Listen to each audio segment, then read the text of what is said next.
Olá pessoal, bom dia, tudo bem? Hoje, dia 27 de maio, eu venho aqui através desse vídeo trazer uma reflexão, né? Deixar aqui uma passagem bíblica e ler para vocês uma devocional, tá certo? Nesse dia, para a gente meditar, para a gente aprender, tá certo? E essa devocional ela tá registrada neste livro aqui, ó, Bênção Diária, do Max Lucado. É um livro que eu tenho para venda, tá?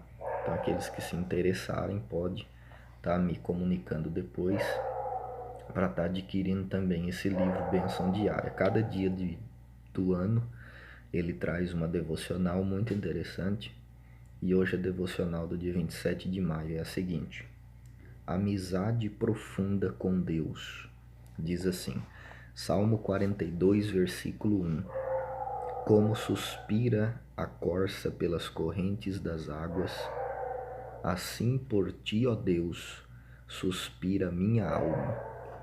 Jesus esperava o mover do Pai para que se movesse em seguida.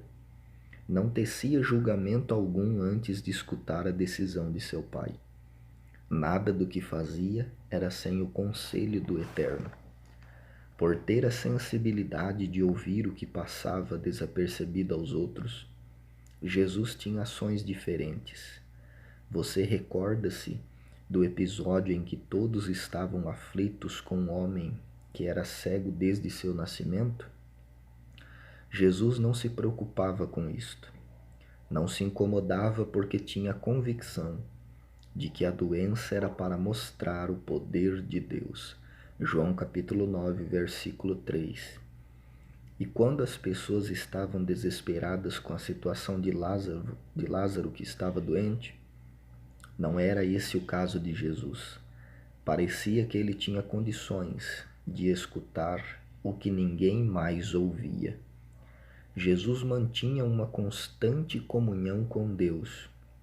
Você pode pensar que este é o mesmo desejo de Deus para nós? Certamente é.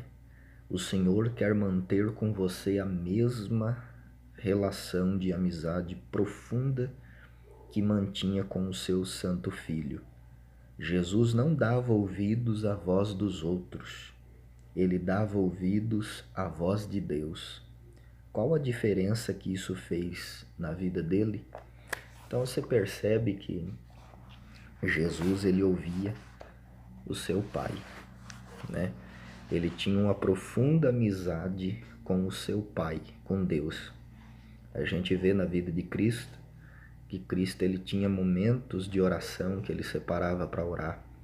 Desde adolescente ele já estava no templo aprendendo a lei de Deus, né, falando sobre a lei de Deus. E quando sua mãe, né, Maria, com José, o seu marido, foram procurar ele, ele disse para os dois, né, vocês não sabiam que eu teria que cuidar dos negócios de meu pai? Então Jesus, desde que nasceu, ele sempre teve essa aliança profunda com Deus, essa amizade com Deus, né?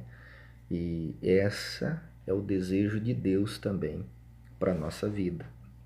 Deus quer que nós passamos a desfrutar de uma constante comunhão com Ele, de uma amizade com Ele, conhecendo Ele, amando Ele, ouvindo Ele. E de que maneira a gente faz isso? Através da oração, através da leitura da palavra de Deus. E quanto mais a gente tem amizade com Deus, menos a gente se torna amigos do mundo. Porque a Bíblia diz que aqueles que são amigos do mundo tornam-se inimigos de Deus. Então, aqueles que são amigos de Deus tornam-se inimigos do mundo. Então veja que Jesus também disse, né, que nós seremos seus amigos se nós fizermos o que ele nos manda. Então Deus quer ter amizade com você. Deus quer ter comunhão com você e comigo. Então que a gente possa dizer nessa manhã como o salmista disse, né, no Salmo 42 e o versículo 1. Como suspira a corça pelas correntes das águas, assim por ti, ó Deus, suspira a minha alma. Então, a nossa alma precisa suspirar por Deus, desejar a presença de Deus, porque é somente a presença de Deus que vai nos saciar e que vai trazer para nós tudo que nós precisamos, tudo que nós necessitamos, porque Ele provê todas as coisas. Então a devocional de hoje, do dia 27 de maio, é a seguinte: tenha amizade com Deus, busque a presença de Deus e desfrute de uma comunhão profunda com Ele, assim como Cristo desfrutava de uma comunhão com o Pai e ouvia a voz do Pai e fazia aquilo de acordo com a vontade do Pai, que nós também possamos fazer o mesmo, né? E Cristo, ele disse o seguinte: eu vos dei o exemplo, para que assim como eu fiz, vocês possam fazer também. Então, que Deus abençoe vocês, um ótimo dia na presença de Deus, em nome de Jesus.